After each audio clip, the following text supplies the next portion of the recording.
Now let's discuss endosperm. Endosperm development precede embryo development. देखो, आपका यदि एंडोस्पर्म डेवलप करना शुरू करेगा तभी आपका एम्ब्रियो डेवलप करेगा, क्योंकि एम्ब्रियो को खाना तो चाहिए ना, खाने के लिए, डेवलप करने के लिए।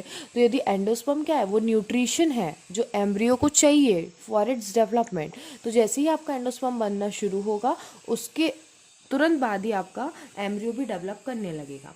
ऐसा क्यों होता है? The primary endosperm cell divide rapidly and form diploid endosperm tissue. जो आपका ये सेल है प्राइमरी एंडोस्पर्म सेल, वो क्या करेगा, रैपिडली डिवाइड करेगा और प्राइमरी एंडोस्पर्म टिश्यू बनाएगा, मतलब ट्रिप्लॉयड टिश्यू बनाएगा। The cells of this tissue, और ये जो टिश्यू है मतलब primary endosperm cells rapidly divide करेगा और प्राइमरी जो ट्रिप्लॉयड टिश्यू बनाएगा, वो उस टिश्यू, वो कैसा होता है आपका, उसमें फूड रिजर्व होता है, फूड मटेरियल होता है, और उस फूड मटेरियल को हम यूज़ करते हैं अपने डेवलपिंग एम्ब्रियो को न्यूट्रिशन प्रोवाइड करने के लिए। ठीक है। In the most common type of endosperm development, जो आपका प्राइमरी एंडोस्पर्म न्यूक्लियस होता है उसमें सक्सेसिव न्यूक्लियर डिवीजन होते हैं और आपके बहुत सारे फ्री न्यूक्लियाई बन जाते हैं। ठीक है। और this stage of endosperm development is called free nuclear endosperm. देखो, यदि सिर्फ न्यूक्लियस डिवाइड कर रहा है और सेल वॉल का फॉर्मेशन नहीं हो रहा है तो हम उसे कहते हैं फ्री न्यूक्लियर डिवीजन हो रहा है। और प्राइमरी एंडोस्पर्म न्यूक्लियस आपका क्या करता है, फ्री न्यूक्लियर डिवीजन करता है, इसीलिए हम उसको बोलते हैं फ्री न्यूक्लियर एंडोस्पर्म। और जैसे ही उसके न्यूक्लियस डिवाइड हो जाते हैं एक बार, जितना भी उसको डिवीजन करना है, उसके बाद वो सेल वॉल फॉर्मेशन होता है और आपका एंडोस्पर्म सेल्यूलर हो जाता है। ठीक है। उसके बाद बोल रहे हैं जो नंबर ऑफ फ्री न्यूक्लियाई हैं वो वेरी कर सकते हैं। The number of free nuclear form before cellularisation varies greatly. मतलब आपका एक बार सेल वॉल बनने से पहले कितने न्यूक्लियाई बनेंगे वो वेरी कर सकता है। ठीक है। उसके बाद बोल रहे हैं जो कोकोनट वाटर है from tender coconut that you are familiar with is nothing but free nuclear endosperm. आप नारियल पानी पीते हैं वो आपका फ्री न्यूक्लियर एंडोस्पर्म ही होता है। किससे बना होता है? Made up of thousands of nuclei.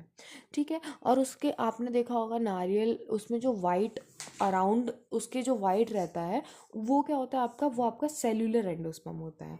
तो ये क्वेश्चन आपसे पूछा जा सकता है कि जो वाइट कर्नल होता है अराउंड कोकोनट, उसको क्या बोलते हैं? तो उसको बोलते हैं सेल्युलर एंडोस्पर्म। और जो आपका कोकोनट वाटर होता है उसको हम बोलते हैं फ्री न्यूक्लियर एंडोस्पर्म। ठीक है। उसके बाद बोल रहे हैं, ये बहुत इंपॉर्टेंट पैराग्राफ है, एंडोस्पर्म में ईदर भी completely consume by the developing embryo. देखो, एंडोस्पर्म क्या कर रहा है, न्यूट्रिशन प्रोवाइड कर रहा है डेवलपिंग एम्ब्रियो को। तो वो जो हम एंडोस्पर्म बना रहे हैं वो या तो वो कम्प्लीटली यूटिलाइज कर सकता है आपका जो एम्ब्रियो है।